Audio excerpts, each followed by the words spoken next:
দর্শক, বিএনপির বর্ধিত সভার খবর জানাতে সরাসরি যোগ দিচ্ছেন সহকর্মী নিয়াজ মোর্শেদ। নিয়াজ, নেতাকর্মীরা আসতে শুরু করেছেন কিনা, তারা প্রত্যাশা কি করছেন জানাবেন।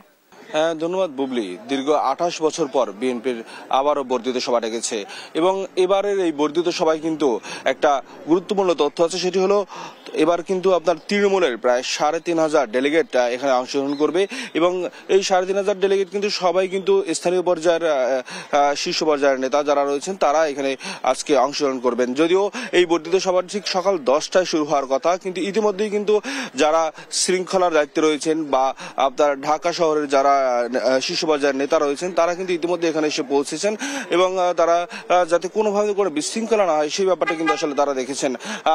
ইতিমধ্যে কিন্তু আপনার তারা কিন্তু বেশ এখানে সরব রয়েছেন এবং আপনাকে একটু বলে রাখি যে এই আজকের এই বর্ধিত সভাকে কেন্দ্র করে কিন্তু নেতাকর্মীদের কিন্তু প্রত্যাশার শেষ নেই, কারণ নেতাকর্মীরা দীর্ঘ 28 বছর পরে আবার তারা একত্রে মিলিত হবেন এবং সেই সাথে বিএনপির যে ভারপ্রাপ্ত চেয়ারম্যান তারেক রহমান তিনি কিন্তু আজকে তাদের কথা শুনবেন। তৃণমূল পর্যায়ে যারা নেতাকর্মী রয়েছে তাদের যে ক্ষোভ রয়েছে, তাদের যে অভিযোগ রয়েছে এবং সেই সাথে তাদের যে প্রত্যাশাগুলো রয়েছে সেটি কিন্তু আজকে তারা শুনবেন এবং সেগুলো শোনার পরে বিএনপির যারা শীর্ষ পর্যায়ের নেতা রয়েছেন তারা কিন্তু তাদেরকে কোনো নির্দেশনা দেবেন এবং কিভাবে আগামী নির্বাচনকে নির্বাচনে বিএনপিকে জয়লাভ করানো যায় এবং সেই নির্বাচনের প্রস্তুতি আসলে কি হতে পারে সে বিষয়ে কিন্তু আসলে তারা কিন্তু বলবেন। আমরা যদি একটু কথা বলি একজনের সাথে,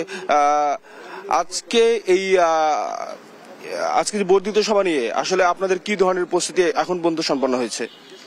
আমাদের অনেকগুলো উপকমিটি করা হয়েছে এবং আমাদের নির্বাহী কমিটি সহ জেলা কমিটির সভাপতি সেক্রেটারি, উপজেলা পৌর কমিটির সভাপতি সেক্রেটারি তারা এখানে যোগদান করবে। আমাদের মধ্যে একটা ঈদের আমেজ মনে হচ্ছে, আমরা সকলেই পুলকিত, আমরা আনন্দিত এবং আমরা আশা করছি যে এখানে আমাদের অ্যাক্টিং চেয়ারম্যান মহোদয়ের যে মেসেজ আসবে সেটার জন্য আমরা এখন অধীর আগ্রহে অপেক্ষা করছি। কিছুক্ষণের মধ্যে আমরা ইনশাল্লাহ ঢুকে পড়বো। যেমনটি আসলে শুনছিলেন যে তাদের সবার মধ্যে নেতাকর্মীদের মধ্যে কিন্তু এক ধরনের ঈদের আমেজ বিরাজ করছে। আসলে এই দীর্ঘ লড়াই সংগ্রামের পরে এই যে তাদের যে এই লড়াই সংগ্রামের পরে যে আসলে আপনার তাদের যে এই আবার পুনর্মিলন, এই পুনর্মিলনে কিন্তু আসলে সবাই এক ধরনের উৎসব বিরাজ করতেছে। আমরা একটু কথা বলবো বিএনপি নেতা সুলতান সালাউদ্দিন টুকুর সাথে। আজকে যে আপনাদের এই যে বর্ধিত সভাটি এই বিষয়ে আসলে আপনাদের প্রত্যাশা কি থাকতে পারে এবং আজকের প্রস্তুতি কিরকম হয়েছে সম্পন্ন? আপনি এই সকালেই দেখছেন যে আমাদের প্রস্তুতি কিরকম। আমরা যারা শৃঙ্খলার দায়িত্বে রয়েছে তারা ইতিমধ্যেই উপস্থিত হয়েছেন। 10টায় শুরু হওয়ার কথা, এখন বাজে 8টার মধ্যেই আমাদের এই জায়গায় যারা শৃঙ্খলার দায়িত্ব পালন করবে তারা ইতিমধ্যেই এখানে উপস্থিত হয়েছেন।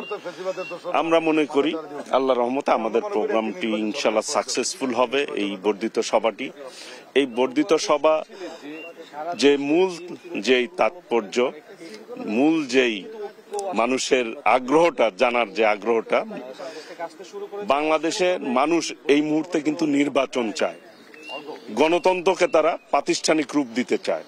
সেই গণতন্ত্রে আন্দোলন করেছে মানুষ, রক্ত দিয়েছে, শহীদ হয়েছে। কাজেই আমাদের একটি কথা, এই গণতন্ত্রের বিরুদ্ধে আজকে ষড়যন্ত্র হচ্ছে, যে জন্য আমাদের বর্ধিত সবাই মূল স্লোগান হচ্ছে সুদৃঢ় ঐক্যই রুখে দিতে পারে সকল ষড়যন্ত্র। কাজেই আজকে সকলকে তৃণমূল পর্যায় থেকে উচ্চ পর্যায় পর্যন্ত সকলকেই ঐক্যবদ্ধ হতে হবে এই ষড়যন্ত্রের বিরুদ্ধে এবং গণতন্ত্র প্রতিষ্ঠার সংগ্রামে দেশনায়ক তারেক রহমানের নেতৃত্বে ইনশাল্লাহ আমরা এগিয়ে যাব।